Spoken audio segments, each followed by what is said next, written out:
রাষ্ট্রীয়ভাবে ইসলাম প্রতিষ্ঠা করা, এটার প্রামাণ্যতা নবীজি সাল্লাল্লাহু আলাইহি ওয়াসাল্লাম থেকে সরাসরি আমালান প্রমাণিত।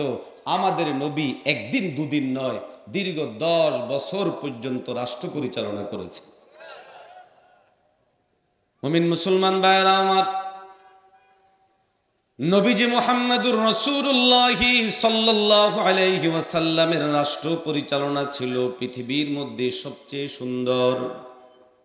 পয়গম্বর আলাইহিস সালাতু ওয়াস সালামকে আল্লাহ পাক রব্বুল আলামিন কালামুল্লাহের মধ্যে পয়গম্বর আলাইহিস সালাতু ওয়াস সালামের আদর্শকে আল্লাহ পাক বলেছেন উসওয়াতুন হাসানা, উত্তম আদর্শ। ও মুসলমান, আপনি আমি নামাজ কেমনে পড়ব এটা বুঝি। নামাজের কথা আসলে আপনি আমি খুঁজি বাজারের মধ্যে বই আছে কিনা, যেই বইয়ের মধ্যে নামাজ নামক এই ইবাদতটা লেখা আছে, নামাজ নামক এই ইবাদতটাকে সুন্দরভাবে লেখা আছে, আমি সেই জায়গা থেকে খুঁজে খুঁজে খুঁজে খুঁজে আমি পড়ার চেষ্টা করি। এবং এই ক্ষেত্রে আপনি আমি লক্ষ্য করার চেষ্টা করি আমার প্রিয় নবী সাল্লাল্লাহু আলাইহি ওয়াসাল্লাম কেমনে নামাজ পড়েছেন। আপনি আমি যাচ্ছে তাই করে নামাজ পড়ি না, আপনি আমি যা তা করে নামাজের আনুষঙ্গিক বিষয়গুলোকে আদায় করি না, বরং আপনি আমি নামাজকে দ্বীন মনে করার কারণে, নামাজকে ইসলাম মনে করার কারণে উত্তম আদর্শ পয়গম্বর আলাইহিস সালামের সিরতকে খুঁজি, উত্তম আদর্শ নবীজি সাল্লাল্লাহু আলাইহি ওয়াসাল্লামের জীবনীকে খুঁজি, তালাশ করতে থাকি। আমার নবী কেমন করে রুকু দিয়েছেন, আমার নবী কেমন করে সেজদা দিয়েছেন, আমার নবী কোথায় হাত তুলেছেন, আমার নবী কতটুকু হাত তুলেছেন, আমার নবী কেরাত কিভাবে পড়েছেন, কতটুকু পড়েছেন।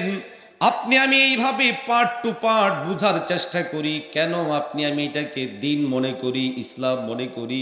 একইভাবে রোজার ক্ষেত্রেও আপনি আমি বুঝার চেষ্টা করি আমাদের নবী সাল্লাল্লাহু আলাইহি ওয়াসাল্লাম কিভাবে তিনি রোজা করেছেন, কিভাবে তিনি রোজার নিয়ত করেছেন, রোজা কতটুকু পর্যন্ত পালন করতে হবে। আপনি আমি হজের ক্ষেত্রে, যাকাতের ক্ষেত্রে, এক কথায় যেইগুলোকে আপনি আমি দিল থেকে দিন মনে করি, দিনের কাজ মনে করি, ইসলামের কাজ মনে করি, আপনি আমি ওই সমস্ত জায়গাগুলোতে পয়গম্বর আলাইহিস সালাম অনুসরণ করি। আপনি আমি সুন্নাহের বয়ান করি, পয়গম্বর আলাইহিস সালাতু ওয়াস সালাম যেইভাবে করেছেন, যতটুকু করেছেন অতটুকু ওইভাবে করাকে দ্বীন মনে করার কারণে এর বিপরীত করাকে বেদাত মনে করি। ও মুসলমান, নামাজের মধ্যে বেদাতি কাজ আছে যদি নবীর তরিকায় না হয়, রোজার মধ্যে বেদাতি কাজ আছে যদি নবীর তরিকায় না হয়, হজের মধ্যেও বেদাতি কাজ হয়ে যাবে যদি নবীর তরিকায় না হয়। ও মুসলমান, আমার নবী যেহেতু রাষ্ট্র চালিয়েছেন, অতএব আমার তরিকায়, আমার নবীর তরিকায় রাষ্ট্র পরিচালনা না করাটাও এক ধরনের বিদআত। আরো আসতে বলেন, জোরে বলেন না। বেদাত নবীর পদ্ধতির বিপরীত কাজ করাকে। আজ আপনি আমি যখন রাষ্ট্র পরিচালনার ভার ছেড়ে দিয়েছি তাদের হাতে, যারা ইসলাম বোঝে না, তাদের হাতে যারা ইসলামকে বিক্রি করে, তাদের হাতে যারা ইসলাম নিয়ে বাণিজ্য পর্যন্ত শোষিত হয়েছেন, 53 বছর পর্যন্ত আমাদেরকে বিক্রি করে খেয়েছে।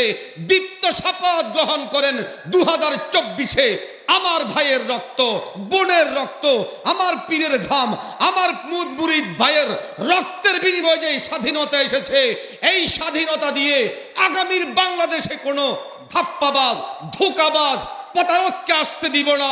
আগামীর বাংলাদেশ হবে ইসলামের বাংলাদেশ। জোরে বলা ঠিক না বেটা?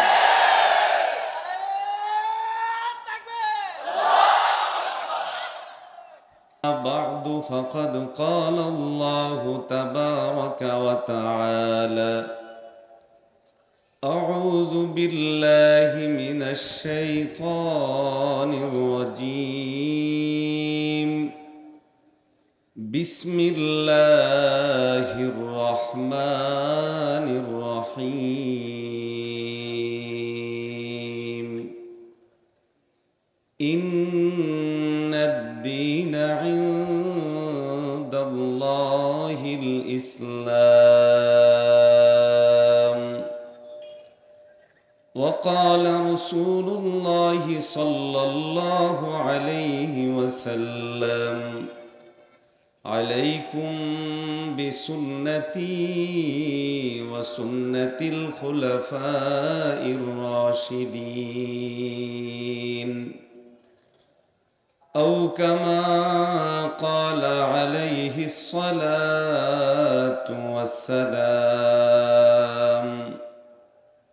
صدق الله مولانا العظيم، وصدق رسوله النبي الكريم، ونحن على ذلك من الشاهدين والشاكرين، والحمد لله رب العالمين.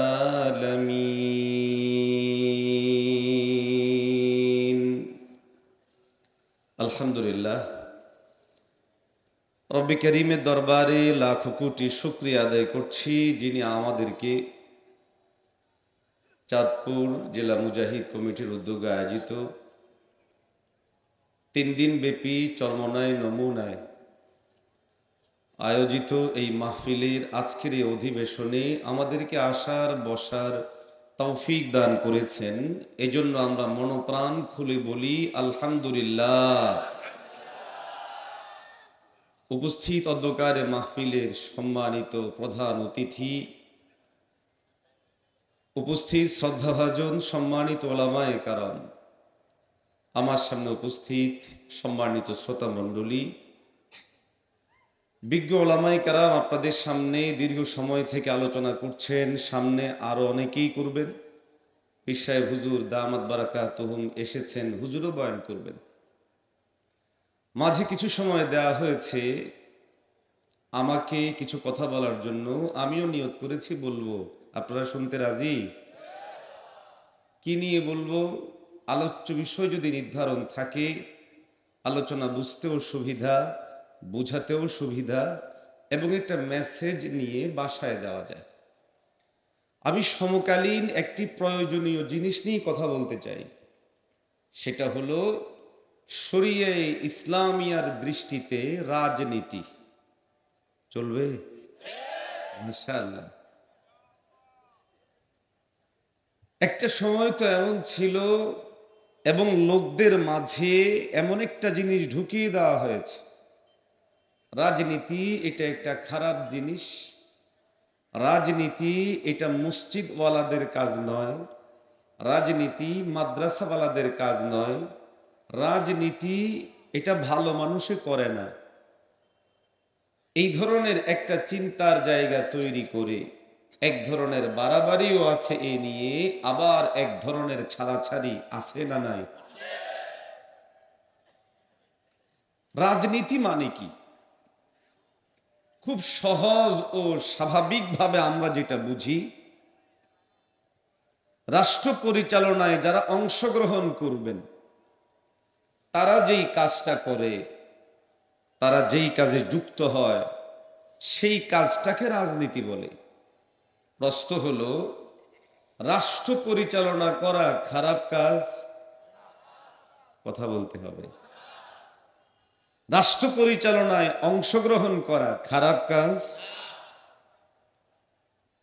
রাষ্ট্র পরিচালনায় অংশগ্রহণ করা যদি খারাপ না হয়, রাষ্ট্র পরিচালনায় অংশগ্রহণ করা যদি অন্যায় কাজ না হয়, তাহলে মসজিদের ইমামকে নিয়োগ দেওয়ার সময় বলা হয় কেন রাজনীতি করা যাবে না?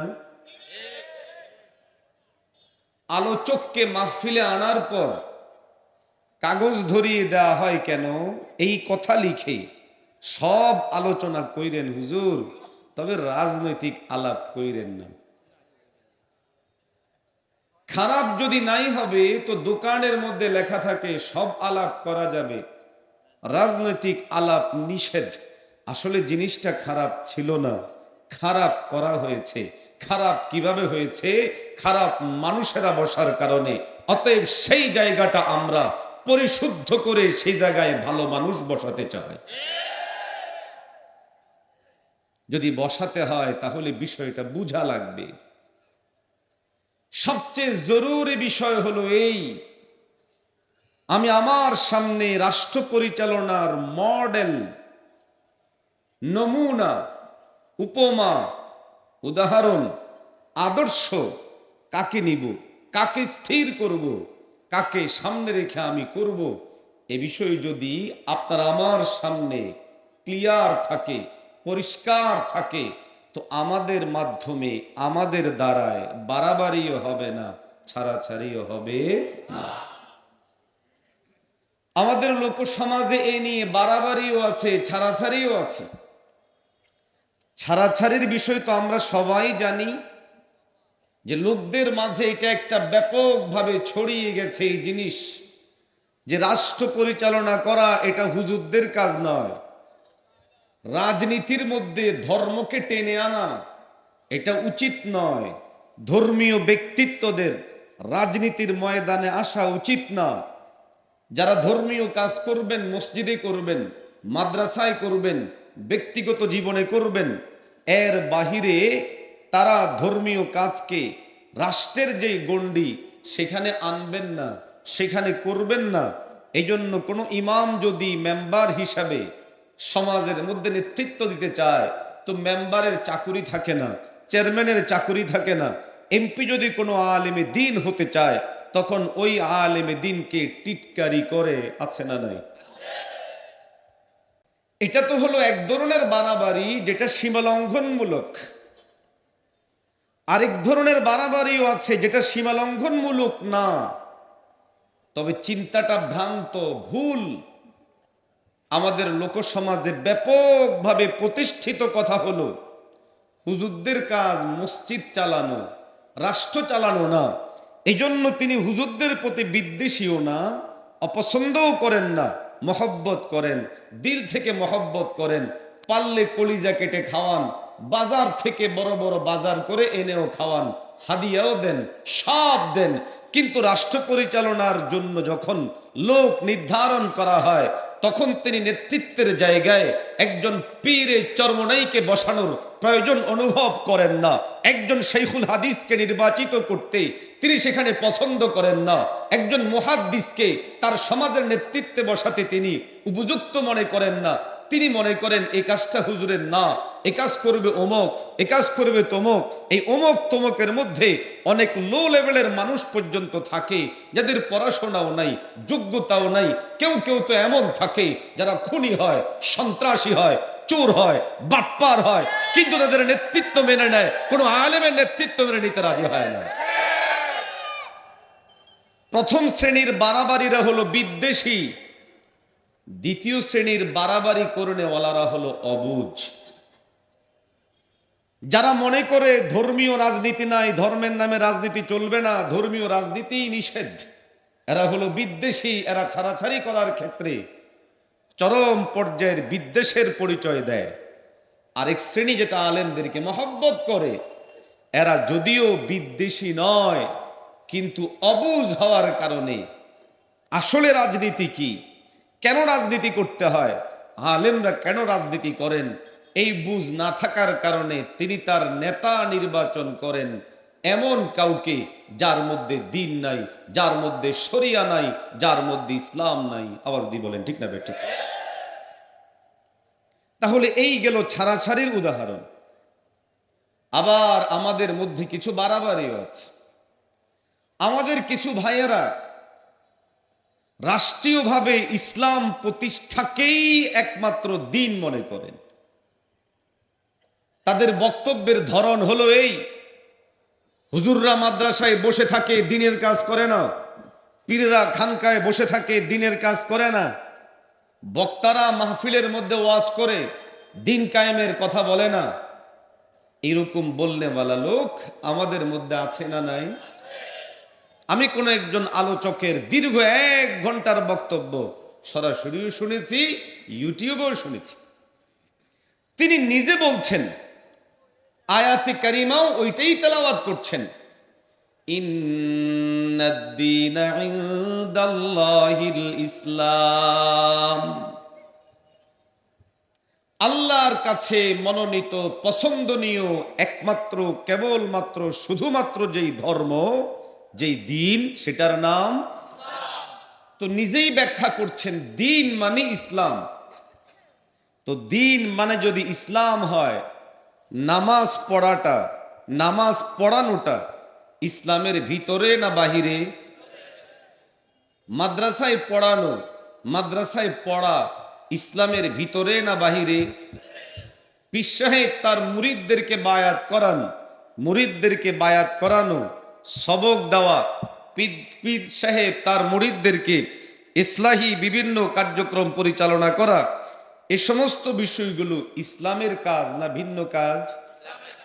এখন আমাদের মধ্যে যারা বাড়াবাড়ি করেন একামতে দ্বীনের নামে, তাদের বক্তব্য হলো মাদ্রাসায় যারা পড়ে একামতে দ্বীনের কাজ করছে না, যারা পড়ায় একামতে দ্বীনের কাজ করে না। কখন বলে? যদি সক্রিয় রাজনীতিতে যুক্ত না হয়। মনে রাখবেন, এটা বাড়াবাড়ি। ইসলামের একটা অংশ, ইসলামের খিদমতের একটা পার্ট, অবশ্যই আমি বলবো দিন কায়েমের একটা অংশ, একটা পার্ট, চলমান যেই প্রক্রিয়া ইত্যাদির মধ্যে অংশগ্রহণ করে রাষ্ট্রীয়ভাবে ইসলাম প্রতিষ্ঠা করা, যেটাকে ইকামতে দ্বীন হিসেবে রূপায়িত করা হচ্ছে। তবে কেউ যদি মনে করে শুধু ইকামতে দ্বীন হলো রাষ্ট্রীয় ক্ষমতা দখল করা, রাষ্ট্রীয়ভাবে ক্ষমতায় অধিষ্ঠিত হওয়া, ভুল হবে। এই ভুলের কারণে শরীয়তের অনেক জিনিসের বিকৃতি ঘটে, বিচ্যুতি ঘটে। না, আমরা পরিষ্কার বলি, তালিমে ইলম এটাও দ্বীনের কাজ, এটাও ইকামতে দ্বীনের অংশ। নামাজ পড়া, নামাজ পড়ানো ইকামতে দ্বীনের অংশ, দ্বীনের অংশ, ইসলামের অংশ। পীর মুরিদি করা ইকামতে দ্বীনের অংশ, পাঠ। হ্যাঁ, কেউ যদি এগুলোর পাশাপাশি রাজনীতিটাও করেন, একামতে দ্বীন তথা রাষ্ট্রীয়ভাবে যদি ইসলামকে প্রতিষ্ঠার জন্য কাজ করেন, তাহলে তিনি আরেক ধাপ আগায় গেলেন, আরেকটা ভালো কাজ করলেন। অতএব এই কথা বলা ভুল হবে, যারা মাদ্রাসায় পড়ায়, পীর মুরিদি করে, যারা বিভিন্নভাবে দ্বীনি বিভিন্ন কাজে থাকার কারণে স্বয়ংক্রিয়ভাবে রাজনীতি করেন না, তারা একামতে দ্বীন করে না। এই কথাটা হলো বাড়াবাড়ি। আপনাদের সামনে বাড়াবাড়ি এবং ছাড়াছাড়িটা পরিষ্কার হলো কিনা? ছাড়াছাড়ি হলো যারা বলে যে ধর্মে রাজনীতি আনবেন না, মসজিদে রাজনীতি ঢুকাবেন না, ওয়াজের স্টেজে বসে রাজনীতি করবেন না, এগুলো ছাড়াছাড়ি। বাড়াবাড়ি কি? বাড়াবাড়ি হলো ইকামতে দ্বীনের এই ব্যাখ্যা করা যে শুধু রাষ্ট্রীয়ভাবে ইসলাম প্রতিষ্ঠার নামই ইকামতে দ্বীন, এর বাহিরে ইমামতির খেদমত, এর বাহিরে তালিমের খেদমত, এর বাহিরে তাবলীগে দ্বীনের খেদমত, এগুলোকে ইকামতে দ্বীন মনে না করা, এটা হলো চরম পর্যায়ের বাড়াবাড়ি। এখন আমরা কোনটায় যাব? বাড়াবাড়িতেও যাওয়া যাবে না, ছাড়াছাড়িতেও যাওয়া যাবে না। বাড়াবাড়ি ও ছাড়াছাড়ির মাঝামাঝি কথা হলো এই, রাষ্ট্র পরিচালনা করা আমাদের নবী মুহাম্মদুর রাসূলুল্লাহ সাল্লাল্লাহু আলাইহি ওয়াসাল্লামের থিওরি ও প্র্যাকটিক্যালি, আমালান কাউলান, দোনো জিনিস দ্বারাই প্রমাণিত। আমাদের নবী দীর্ঘ 10 বছর পর্যন্ত রাষ্ট্র চালিয়েছেন। রাষ্ট্রের নাম ছিল মদিনা। ওই রাষ্ট্রের আন্ডারে অর্থ ব্যবস্থা ছিল, বিচার ব্যবস্থা ছিল, সমাজ ব্যবস্থা ছিল, সামরিক বাহিনী ছিল। অতএব নবী যেই কাজ করেছেন, ওই কাজকে আমি অস্বীকার করব, হতে পারে না। ওই কাজের মধ্যে আমি বলবো এটা দ্বীন নয়, হতে পারে না। বরং আমি এটা বলতে বাধ্য, রাষ্ট্র পরিচালনা আমার নবীর সুন্নাহ, অতএব এটাও দ্বীনের অংশ। অতএব মুসলমানদের জন্য ব্যাপকভাবে দ্বীনের অন্যান্য কাজের প্রতি সমর্থন করা যেমন জরুরি, রাষ্ট্রীয়ভাবে ইসলাম প্রতিষ্ঠা হোক, এতটুকু স্বীকৃতি, এতটুকু চাহিদা এতটুকু প্রত্যাশা আমাদের অন্তরের মধ্যে অবশ্যই থাকা চাই। হ্যাঁ, আমি যদি ভিন্ন কোনো কাজে খেদমতে যুক্ত হওয়ার কারণে, যেমন ওলামায়ে কেরাম তালিমে ইলমের খেদমতের কারণে যদি সক্রিয়ভাবে যুক্ত নাও হতে পারেন, দাওয়াত ও তাবলীগের মেহনতে যারা আছেন, দাওয়াত ও তাবলীগের মেহনতে যুক্ত হওয়ার কারণে তারা যদি সক্রিয়ভাবে এখানে যুক্ত নাও হতে পারেন, কিন্তু যেহেতু আমার নবী এই কাজ করেছেন, এতটুকু জায়গা থেকে তার অন্তরে এটার প্রতি মহব্বত থাকতে হবে এবং সমর্থন থাকতে হবে। এতটুকু জিনিস যদি থাকে তাহলে এটা ইনসাফপূর্ণ হলো। আমি যদি সরাসরি যুক্ত হই, এবং আমার যুক্ত হওয়া উচিত, যেহেতু ইসলামকে সামগ্রিকভাবে যদি আপনি প্রতিষ্ঠিত করতে চান, মানুষের ধারে ধারে কাছে কাছে পৌঁছাতে চান, প্রভাব তৈরি করতে চান, তাহলে রাসূলুল্লাহ সাল্লাল্লাহু আলাইহি ওয়াসাল্লামের জীবনী পাঠ করলে দেখা যায় আমার নবীর দাওয়াহ প্রথমে ছিল গোপনে, এরপরে হলো প্রকাশ্যে, এরপরে হলো কয়েকজনের মধ্যে, এরপরে বাজারে, এরপরে অনেক বড় পরিসরে। এরকম করতে করতে আল্লাহর নবীর দ্বীনের কাজ আস্তে আস্তে করে পরিসর বাড়িয়েছেন। মদিনা নামক রাষ্ট্র প্রতিষ্ঠার পর আমাদের নবী সাল্লাল্লাহু আলাইহি ওয়াসাল্লাম এই পরিধি আরো বাড়িয়েছেন, পৃথিবীর প্রান্তে প্রান্তে দাওয়াতি কাজ করেছেন। যখন আমার নবী রাষ্ট্র প্রতিষ্ঠা করে এর মাধ্যমে দাওয়াতি কাজ করলেন, তখন ঝাঁকে ঝাঁকে দলে দলে মানুষ মুসলমান হতে লাগে। অতএব আমরা যদি রাষ্ট্রীয়ভাবে দ্বীন প্রতিষ্ঠা করতে পারি, রাষ্ট্রের দায়িত্বভার গ্রহণ করতে পারি, তো দ্বীনের অনেকগুলো চাহিদা পূরণ, যেহেতু রাষ্ট্রের সাথে সম্পৃক্ত, সেই বিষয়গুলোকে আমরা এই জায়গা থেকে বাস্তবায়ন করতে পারব। যেমন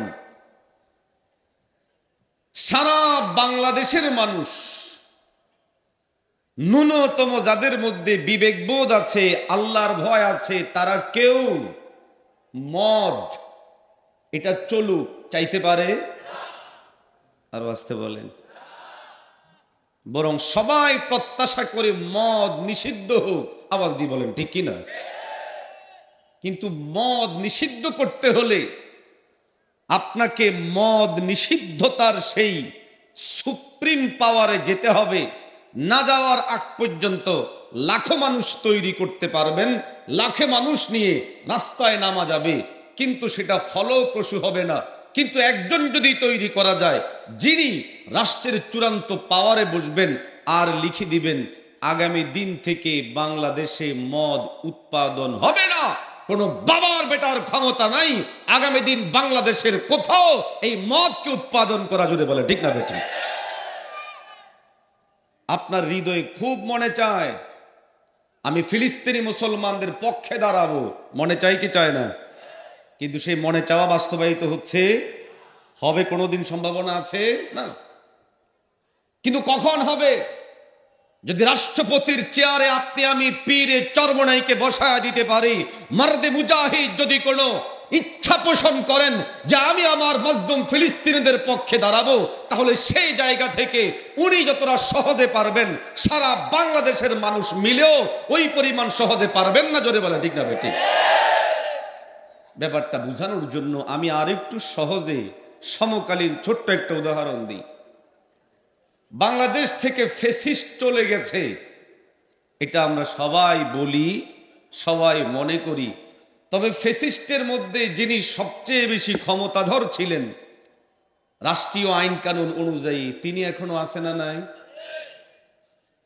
তার ভয়ে আমাদের চলমান উপদেষ্টারা তটস্থ থাকতে হচ্ছে যে চুপ্পু সাহেব কখন কি না কি করে বসে, কথার কথা। ব্যক্তি একজন, আমরাও ভয়ে, এরাও ভয়ে, ওরাও ভয়ে, ওরাও ভয়ে। বুঝার জন্য বলছি, বুঝার জন্য বলছি।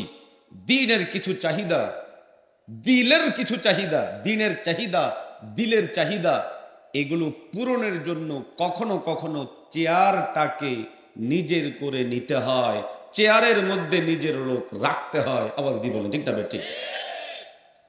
নামাজের সময় আমাদের চাঁদপুর বাজারের সমস্ত দোকানগুলো বন্ধ হয়ে যাবে, এই কথাটা মনের মধ্যে একটা আশা এবং আকাঙ্ক্ষা আপনাদের মনে আছে না নাই? কিন্তু এখন যদি আমি বলি চাঁদপুর শহরের সব মাইক লাগায় দাও, বলে দাও কেউ আর দোকান খুলতে পারবে না, আমার কথা কেউ শুনবে? কথা বলেন, শুনবে?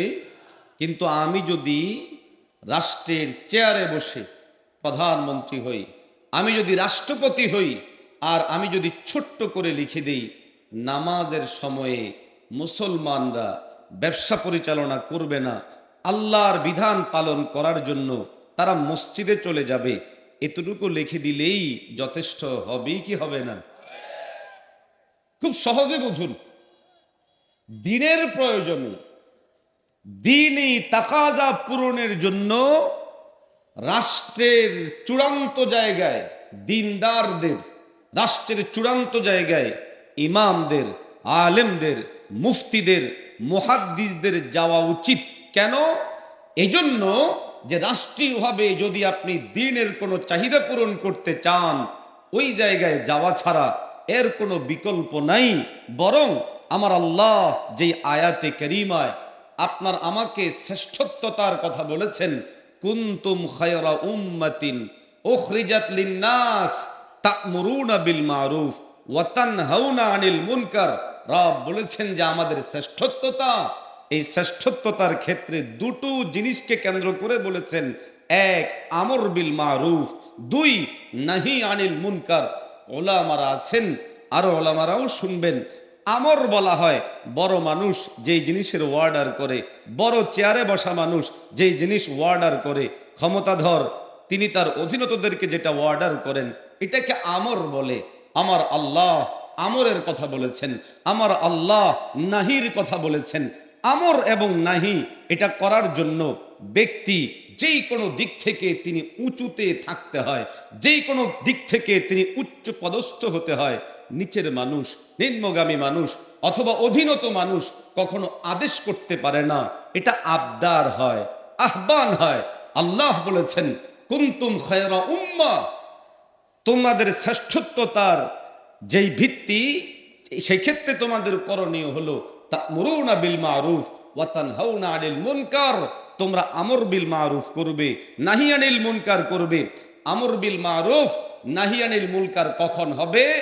যখন আমি আমার জায়গা থেকে উঁচু জায়গায় বসবো, আদেশের জায়গায় বসবো।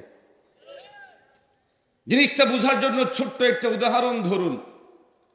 অফিসের মধ্যে বস তার কর্মচারীকে বললেন মাইকটা দেন। তাহলে বস যখন কর্মচারীকে বলল মাইক দেন, এই কথা আবার কর্মচারী যদি কোনো তার বসকে বলে মাইক দেন, দুটোটার ওজন এক বরাবর না ভিন্ন? কি ভিন্নতা? বস যখন তার অধীনতকে বলেছেন মাইক দাও বা মাইক দেন, তখন এটা হয়েছে আদেশ। কেন?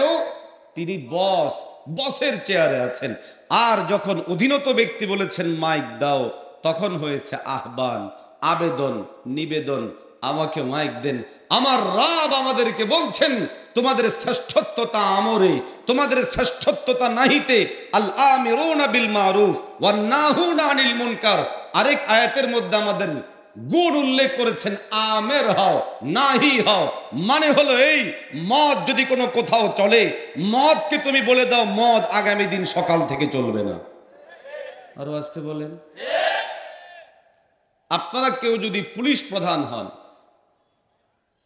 আর এলাকার কোথাও গান চলে, আপনি গিয়ে যখন বলবেন গান চলবে না, এটা হবে আদেশ, ঠিক না? আর যদি সাধারণ কেউ গিয়ে গান চললে ওখানে গিয়ে বলে গান চলবে না, আদেশ হবে? যদি বলেন আদেশ হবে? এই জন্য দিন ধর্মের মৌলিক কিছু এমন জিনিস আছে যেগুলো রাষ্ট্রের সাথে সম্পৃক্ত।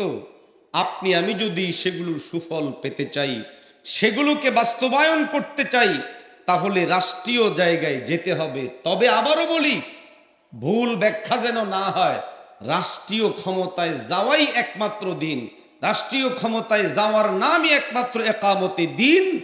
এটা একামতে দিনকে এখানে তাহরিফ করা হয়, একামতে দিনকে এখানে সীমালঙ্ঘন করা হয়। এখানে তালিমের খেদমত, তাবলীগের খেদমত, ইসলামের অন্যান্য খেদমতগুলোকে ছোট খাটো করা হয়। আমরা বলি দিন ও ইসলাম একটা ব্যাপক জিনিস, এখানে সমস্ত শাখা প্রশাখার সবগুলো আছে। দিনের ইসলামের শাখাগুলোর মধ্যে একটা শাখা হলো রাষ্ট্রীয়ভাবে ইসলাম প্রতিষ্ঠা করা। এটার প্রামাণ্যতা নবীজি সাল্লাল্লাহু আলাইহি ওয়াসাল্লাম থেকে সরাসরি আমালান প্রমাণিত। আমাদের নবী একদিন দুদিন নয়, দীর্ঘ 10 বছর পর্যন্ত রাষ্ট্র পরিচালনা করেছে। মুমিন মুসলমান ভাইরা আমার, নবীজি মুহাম্মদুর রাসূলুল্লাহ সাল্লাল্লাহু আলাইহি ওয়াসাল্লামের রাষ্ট্র পরিচালনা ছিল পৃথিবীর মধ্যে সবচেয়ে সুন্দর। পয়গম্বর আলাইহিস সালাতু ওয়াস সালামকে আল্লাহ পাক রব্বুল আলামিন কালামুল্লাহের মধ্যে পয়গম্বর আলাইহিস সালাতু ওয়াস সালামের আদর্শকে আল্লাহ পাক বলেছেন উসওয়াতুন হাসানা, উত্তম আদর্শ। ও মুসলমান, আপনি আমি নামাজ কেমনে পড়ব এটা বুঝি। নামাজের কথা আসলে আপনি আমি খুঁজি বাজারের মধ্যে বই আছে কিনা, যেই বইয়ের মধ্যে নামাজ নামক এই ইবাদতটা লেখা আছে, নামাজ নামক এই ইবাদতটাকে সুন্দরভাবে লেখা আছে, আমি সেই জায়গা থেকে খুঁজে খুঁজে খুঁজে খুঁজে আমি পড়ার চেষ্টা করি। এবং এই ক্ষেত্রে আপনি আমি লক্ষ্য করার চেষ্টা করি আমার প্রিয় নবী সাল্লাল্লাহু আলাইহি ওয়াসাল্লাম কেমনে নামাজ পড়েছেন।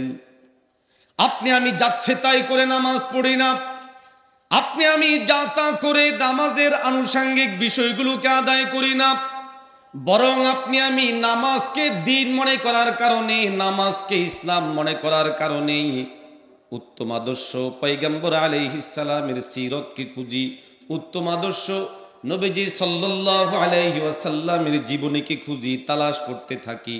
আমার নবী কেমন করে রুকু দিয়েছেন, আমার নবী কেমন করে সেজদা দিয়েছেন, আমার নবী কোথায় হাত তুলেছেন, আমার নবী কতটুকু হাত তুলেছেন, আমার নবী কেরাত কিভাবে পড়েছেন, কতটুকু পড়েছেন। আপনি আমি এইভাবে পার্ট টু পার্ট বুঝার চেষ্টা করি। কেন আপনি আমি এটাকে দিন মনে করি, ইসলাম মনে করি। একইভাবে রোজার ক্ষেত্রেও আপনি আমি বুঝার চেষ্টা করি আমাদের নবী সাল্লাল্লাহু আলাইহি ওয়াসাল্লাম কিভাবে তিনি রোজা করেছেন, কিভাবে তিনি রোজার নিয়ত করেছেন, রোজা কতটুকু পর্যন্ত পালন করতে হবে। আপনি আমি হজের ক্ষেত্রে, যাকাতের ক্ষেত্রে, এক কথায় যেইগুলোকে আপনি আমি দিল থেকে দিন মনে করি, দিনের কাজ মনে করি, ইসলামের কাজ মনে করি, আপনি আমি ওই সমস্ত জায়গাগুলোতে পয়গম্বর আলাইহিস সালাম অনুসরণ করি। আপনি আমি সুন্নাহের বয়ান করি, পয়গম্বর আলাইহিস সালাতু ওয়াস সালাম যেইভাবে করেছেন, যতটুকু করেছেন অতটুকু ওইভাবে করাকে দিন মনে করার কারণে এর বিপরীত করাকে বেদাত মনে করি। ও মুসলমান, নামাজের মধ্যে বেদাতি কাজ আছে যদি নবীর তরিকায় না হয়, রোজার মধ্যে বেদাতি কাজ আছে যদি নবীর তরিকায় না হয়, হজের মধ্যেও বেদাতি কাজ হয়ে যাবে যদি নবীর তরিকায় না হয়। ও মুসলমান, আমার নবী যেহেতু রাষ্ট্র চালিয়েছেন, অতএব আমার তরিকায়, আমার নবীর তরিকায় রাষ্ট্র পরিচালনা না করাটাও এক ধরনের বিদআত। আরো আসতে বলেন, জোরে বলেন না। বেদাত নবীর পদ্ধতির বিপরীত কাজ করাকে। আজ আপনি আমি যখন রাষ্ট্র পরিচালনার ভার ছেড়ে দিয়েছি তাদের হাতে, যারা ইসলাম বোঝে না, তাদের হাতে যারা ইসলামকে বিক্রি করে, তাদের হাতে যারা ইসলাম নিয়ে বাণিজ্য পর্যন্ত শোষিত হয়েছেন, 53 বছর পর্যন্ত আমাদেরকে বিক্রি করে খেয়েছে। দীপ্ত শপথ গ্রহণ করেন 2024-এ আমার ভাইয়ের রক্ত, বোনের রক্ত, আমার পীরের ঘাম, আমার মুরিদ ভাইয়ের রক্তের বিনিময়ে যে স্বাধীনতা এসেছে, এই স্বাধীনতা দিয়ে আগামীর বাংলাদেশে কোনো ধাপ্পাবাজ, ধোঁকাবাজ, প্রতারককে আসতে দিব না। আগামীর বাংলাদেশ হবে ইসলামের বাংলাদেশ। যদি বলা ঠিক না বেটা,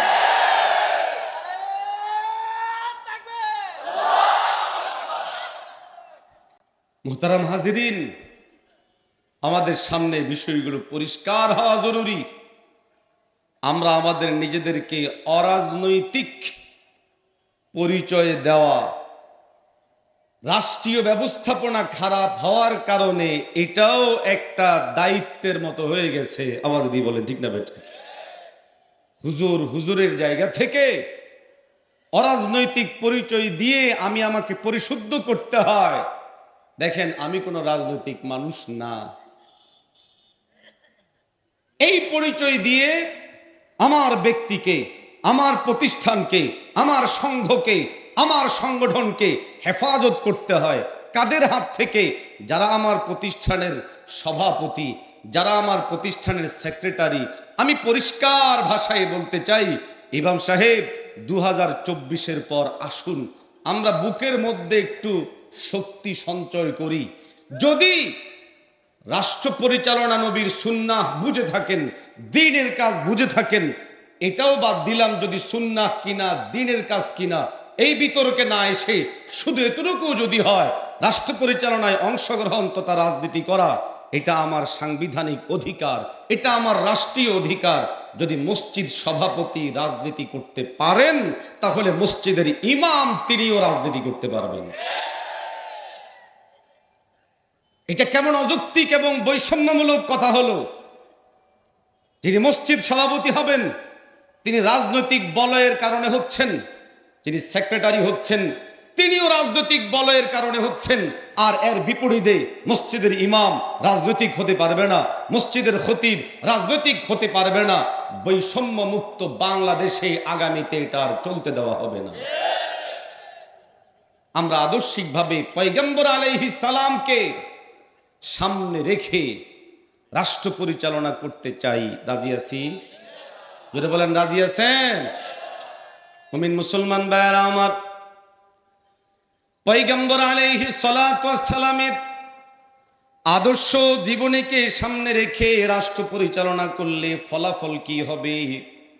এর সহজতর উত্তর হলো, পৃথিবীর যত রকমের মানুষ আছে, যত মানুষজন আছে, সমস্ত মানুষজন সুখে থাকতে পারবে, শান্তিতে থাকতে পারবে, নিপীড়ন এবং অত্যাচার মুক্ত থাকতে পারবেন। আওয়াজ দেন ঠিক নেই?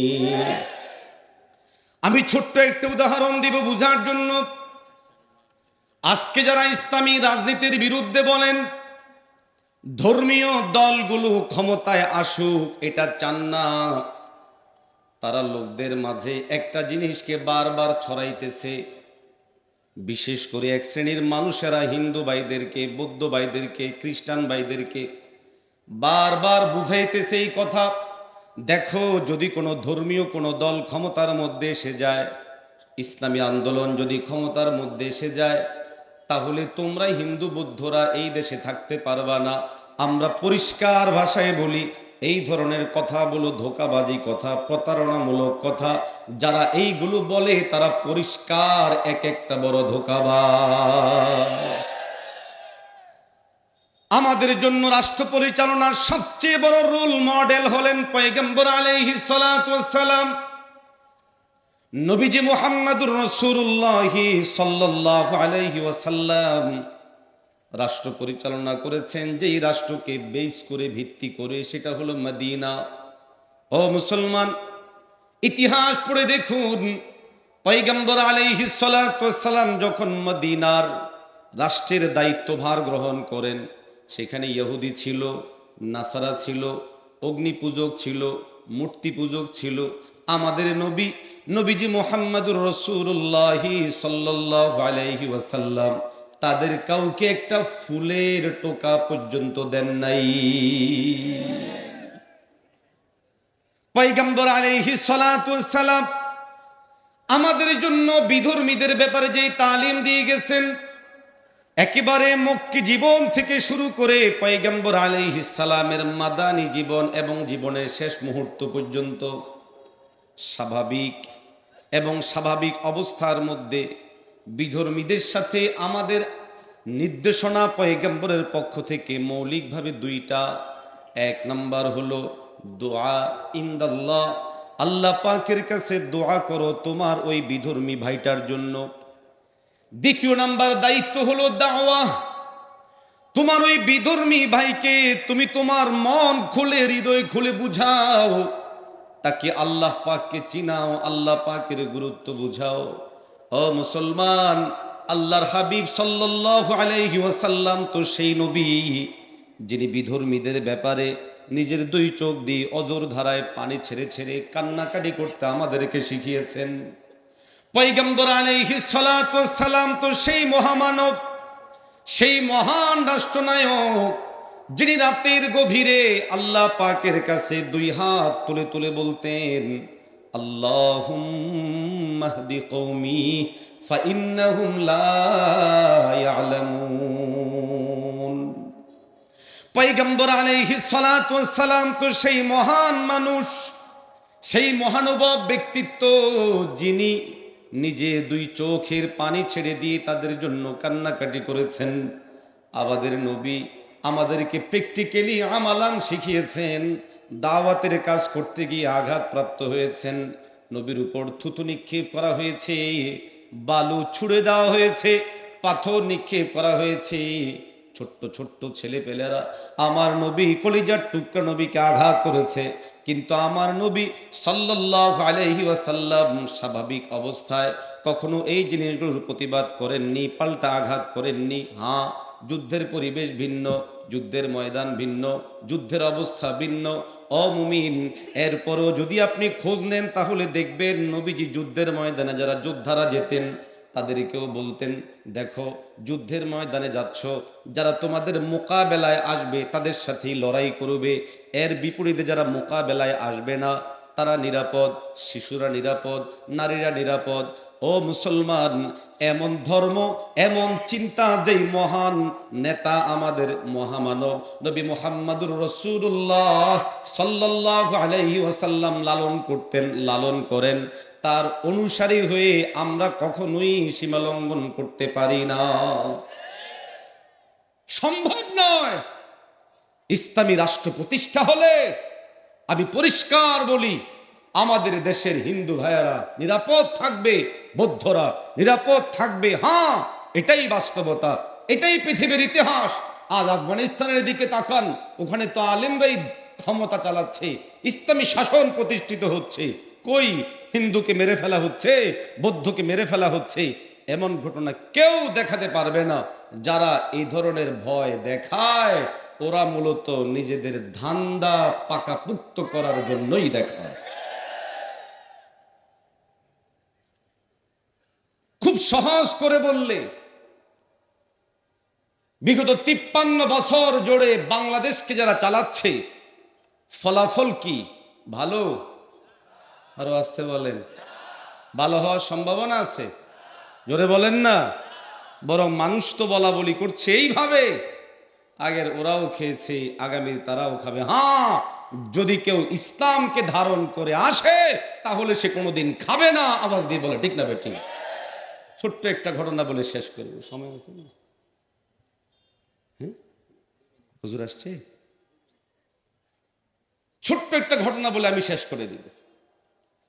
থানবী রহমতুল্লাহ আলাইহের একজন মুরিদ ছিলেন, জেনারেল শিক্ষিত মানুষ। তো তিনি ট্রেনে করে যাবেন কোথাও, ট্রেনে হোক, বাসে হোক, বিমানে হোক, এখানে ফ্রিলি মালামাল বহরের নির্দিষ্ট একটা সীমা আছে।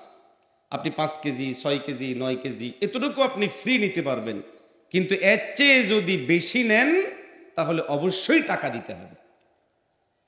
থানবী রহমতুল্লাহ আলাইহের সেই আল্লাহওয়ালা মুরিদ প্রথমে খেয়াল করেননি মালের পরিমাণ কি পরিমাণ, শুধু নিজের টিকিট কেটেছেন, মালের টিকিট কাটেন নাই।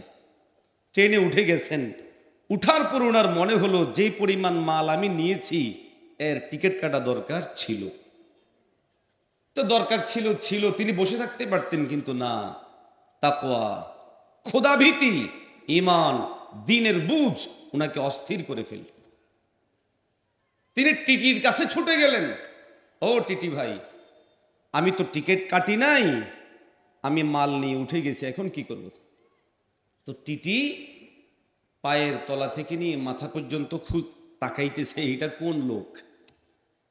কেন সবাই চেষ্টা করে ট্রেন হোক যেখানেই হোক সরকারি মাল দরিয়ামে ঢাল, খাইতে পারলেই হলো। আরে কথা বলেন না, ঠিক না? আর এই লোক দেখে দিব্যি আমার কাছে এসে ধরা দিচ্ছে আর বলতেছে টিকিট কাটার জন্য।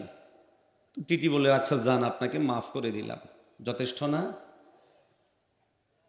আল্লাহর বান্দার চিন্তার জায়গা আরো ঊর্ধ্বে। আরে টিটি তো তার দায়িত্ব পালনে গাফলতি করল। তার দরকার ছিল আমাকে ধরবে, গ্রেফতার করবে, আমার থেকে টাকা নিবে, জরিমানা নিবে, সে মাফ করার কে? কারণ উনি যে টিকিট কাটে নাই, সম্পদটা যেহেতু রাষ্ট্রীয়, উনি রাষ্ট্রের একজন কর্মচারী, তিনি তার দায়িত্বে গাফলতি করলেন। রাষ্ট্রের টাকা যেটা রাষ্ট্রীয় কোষাগারে জমা হতো, এখানটা তার কারণে জমা হবে না। তিনি ভাবলেন যে এই লোকটা খেয়ানতকারী, আরেকজনের কাছে গেলেন, হেও বলল মাফ, আরেকজনের কাছে সেও বলল মাফ। আল্লাহর বান্দার অন্তরের ভয় হলো, আরে ট্রেন তো রাষ্ট্রীয় সম্পদ, এটা তো বান্দার হকের সাথে সম্পৃক্ত। আর এখানে বান্দার হক একজন না, রাষ্ট্রীয় সম্পদ হওয়ার কারণে গোটা দেশের সমস্ত মানুষ আমার এই 50 টাকার টিকিটের মধ্যে, 100 টাকার টিকিটের মধ্যে হকদার। আল্লাহর বান্দার তাকওয়া কোন পর্যায়ে ছিল তিনি চিন্তা করলেন, ময়দানে মাহশরে যদি আমার আল্লাহ আমাকে পাকড়াও করে বসে আর এতগুলো মানুষ যদি আমার কাছে এই টাকার ভাগ চায়, সেই দিন আমি কি জবাব দিব? যার কারণে তিনি তার স্টেশনে নেমে ওই পরিমাণ টাকা দিয়ে একটা টিকিট কাটার পর উনার কলিজাটা ঠান্ডা হয়েছে। আপ খেয়াল করুন, যদি এই ধরনের তাকওয়াওয়ালা আলেম, ইমাম, দিনদার, আল্লাহওয়ালারা আমাদের রাষ্ট্র ক্ষমতায় আসে, তাহলে তাদের অন্তরের মধ্যেও যখন বান্দার হকের ভয় ঢুকে যাবে, তখন তারা হাজার হাজার টাকা বিলি করে মেম্বার হবে না, চেয়ারম্যান হবে না, এমপি হবে না। কারণ যারা টাকা বিলায়, ওরা এখন টাকা বিলায়, পরে আবার টাকা পকেটে ভরে। যারা আল্লাহ ভীতি অন্তরে নিয়ে দায়িত্ব নিবেন, দায়িত্বভার গ্রহণ করার জন্য কাজ করবেন, তাদের অন্তরে যেহেতু আল্লাহর ভয় থাকবে, ফলে তারা রাষ্ট্রের সম্পদ চুরি করবে না। অতএব আপনাদেরকে উদাত্ত আহ্বান জানাই, একামতে দিন এটা নিয়ে বাড়াবাড়িও চলবে না, ছাড়াছাড়িও চলবে না। রাজনীতি নিয়ে বাড়াবাড়িও করবেন না, ছাড়াছাড়িও করবেন না। হ্যাঁ, পরিবর্তিত বাংলাদেশে ইসলামের ব্যাপক খেদমত করার লক্ষ্যে যেহেতু 2024-এর এই লড়াইয়ে আমরা সরাসরি, আপনারা সরাসরি এই লড়াইয়ের অংশ ছিলেন, অতএব আগামীর বাংলাদেশ বিনির্মাণে আপনারা অধিকতর হকতর। অতএব এখন থেকে কার্যক্রম শুরু করতে হবে, পাড়া থেকে, মহল্লা থেকে, সমাজ থেকে, ওয়ার্ড থেকে, ইউনিয়ন থেকে, থানা, জেলা শুরু করে রাষ্ট্রের চূড়ান্ত জায়গা পর্যন্ত আমরা তাকওয়াবান, ফরহেজগার, আল্লাহওয়ালাদেরকে বসায়া আমার নবীর রাষ্ট্র পরিচালনার সুন্নাত কায়েম করতে চাই। কারা কারা তো একটু হাত তুলে বলেন ইনশাআল্লাহ।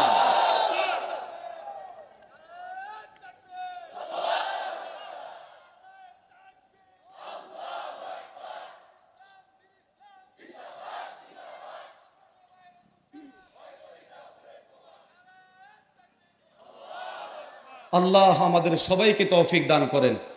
আমার আলোচনার সার মর্ম হলো রাষ্ট্র পরিচালনা এটা নিয়ে তথা রাজনীতি আলোচনা নিয়ে বাড়াবাড়িও করা যাবে না, ছাড়াছাড়িও করা যাবে না। রাজনীতি করব কি করব না, এটার জন্য আমাদের নবী সাল্লাল্লাহু আলাইহি ওয়াসাল্লামের জীবনের, মদিনার 10 বছরের জীবন আমার জন্য আদর্শ হিসেবে যথেষ্ট। আমার নবী যেহেতু রাষ্ট্র পরিচালনা অংশগ্রহণ করেছেন, অতএব আমি করব, আমি করতে চাই। আমার কোনো ভাই যদি করে আর আমি যদি কোনো দিনই অন্য কোনো খেদমতে থাকার কারণে, মসজিদে থাকার কারণে হোক, মাদ্রাসায় থাকার কারণে হোক, খানকায় থাকার কারণে হোক, করতে না পারি, কিন্তু সমর্থন দিয়ে যাব, বিরোধিতা করব না। পারবো তো? রব্বে করিম আমাদেরকে তৌফিক দান করেন, আমিন। ওয়া আখিরু দাওয়ানা আলহামদুলিল্লাহি রাব্বিল আলামিন। আসসালামু আলাইকুম ওয়া রাহমাতুল্লাহি ওয়া